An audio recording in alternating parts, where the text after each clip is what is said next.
Hoy, isang magandang araw na naman po sa ating lahat mga kabihero.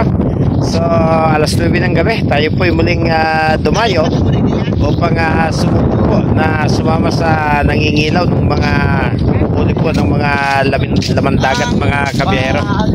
Kaya lang, pagdating po namin dito, sobrang lakas po ng hangin at yung paghampas po ng tubig doon sa dalampasigan ay nagdudulot po ng paglabo ng tubig. Kung kaya't yung pong plano na pangingilaw ay nauwi na lang po sa kasiyahan dahil may mga dala naman po silang alak pagtungo namin dito. Sayang yung aming mga dala-dalang uling dahil inihahanda po sana namin yon.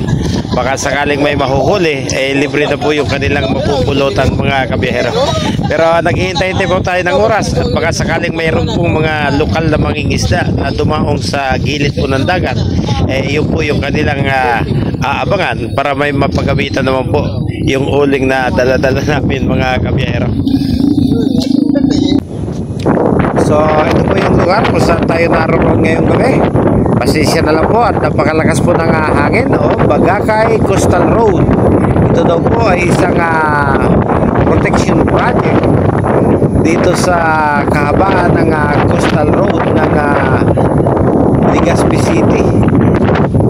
Isang infrastruktura na pinunduhan daw po ng Ako Bicol Party List mga kabiyahero.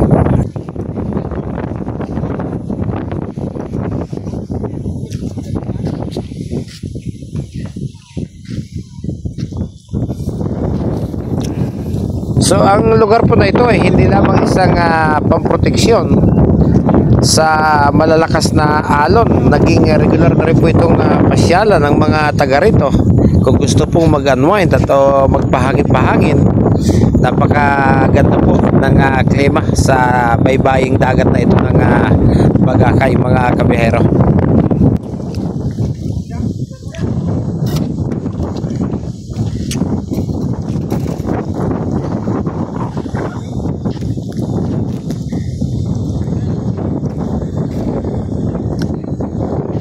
So ayan, may mga grupo pa po ng rider na paparating at siguro po ay magpapahapahangin din sa baybayang ito mga kabihero.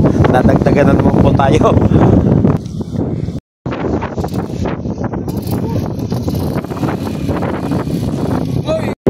So ayan po yung ating mga katropa na dito po namamalagi sa Bicol. So sila po yung dadala sa atin sa lugar na pwede po nating pasyalan.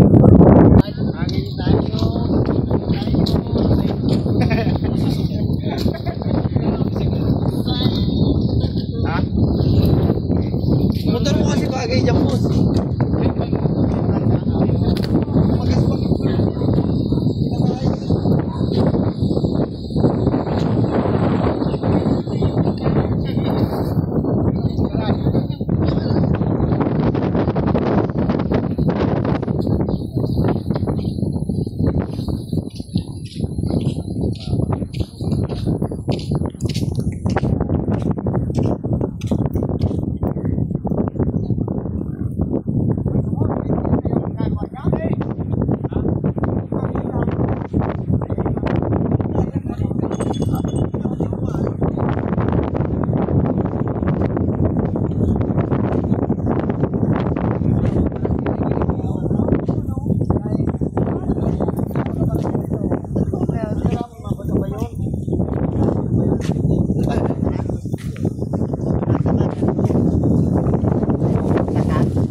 So lapit po tayo sa dagat. Titignan po natin kung kaya kong ipakita sa inyo yung dahilan kung bakit nauwi po sa inuman yung planong pangingilaw. Sayang po yung mga dala-dala nilang paraphernalia para sana manghuli ng kung anong pwedeng makuha dito. Ayan, napakalikot po ng tubig at hindi po kayang tumagos ng kanilang mga dalang ilaw patungo sa ilalim, mga kabiyahero.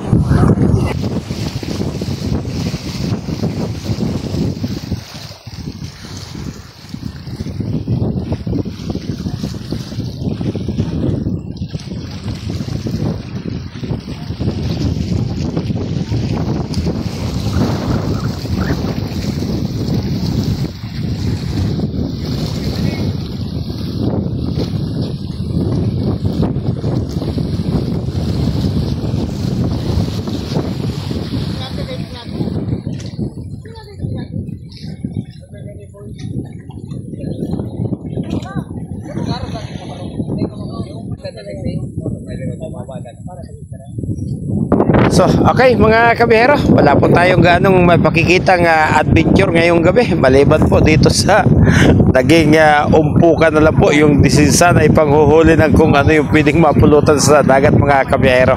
So, hanggang dito na naman po. At siguro, pansamantalang magpapaalam na po ako muli sa inyo. Salamat!